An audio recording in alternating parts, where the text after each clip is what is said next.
मंजूर है मालिक, इस बार फसल के ऊपर का भाग मेरा ही होगा।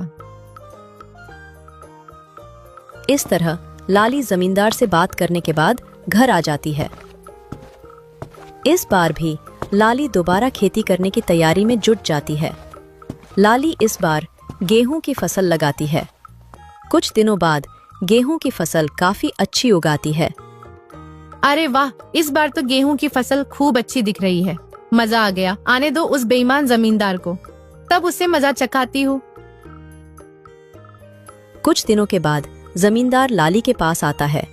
जैसे ही जमींदार लाली के खेत के पास पहुंचा तो गेहूं की फसल देखकर उसका तो दिमाग ही चकरा गया।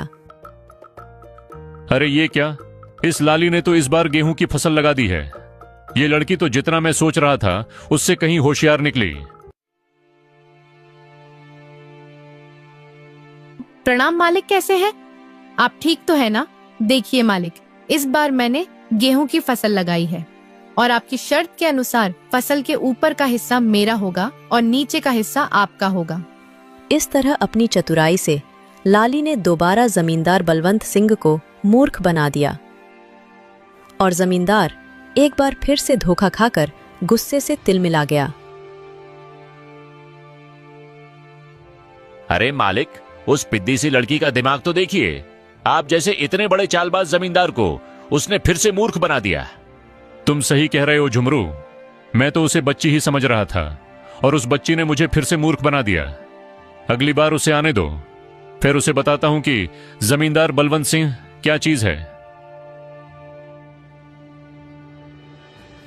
लाली ने गेहूं की फसल की कटाई की और सारी फसल अपने घर ले आई और उस फसल का कुछ हिस्सा लाली ने गांव के जरूरतमंद लोगों में बांट दिया।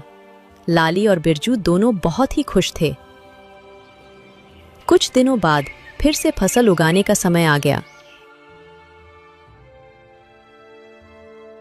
चलो उस लालची जमींदार से आज फिर से मुलाकात करती हूँ और उससे ठेके पर जमीन लेकर फिर से फसल उगाती हूँ और देखती हूँ कि इस बार वह जमींदार शर्त में अपना में कौन सा खुराफाती दिमाग लगाता है। ये सोचकर लाली ठेके पर जमीन के लिए उस जमींदार के पास फिर से जाती है। अच्छा, तो तुम मुझसे मिलने के लिए फिर से आ गई। देखो लड़की, तुम मुझसे ज्यादा होशियार बनने की कोशिश मत करना।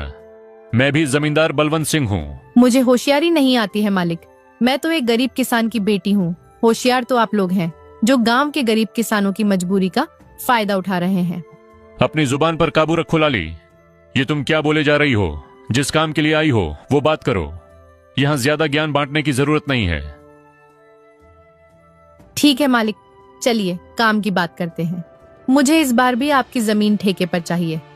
बताइए मालिक, इस बार आपकी क्या शर्त है? हाँ, शर्त तो है। तू खुद को बड़ा होशियार समझती है ना लड़की। इस बार फसल का ऊपर का और नीचे का हिस्सा मेरा होगा और बीच का हिस्सा तेरा होगा। अब बोल, क्या तुम्हें मेरी ये शर्त मंजूर है? बिल्कुल मंजूर है मालिक, जैसा आप कहें। अच्छा ठीक है मालिक, तो अब मैं चलती हूँ, मुझे फसल उगाने की तैयारी भी करनी है। लालची जमींदार की बात मानकर लाली अपने घर चली जाती है और वो फिर से फसल उगाने की तैयारी में लग जाती है और इस बार वो गन्ने की फसल लगाती है। लाली ब्या, इस बार तुमने खेत में कौन सी फसल लगाई है?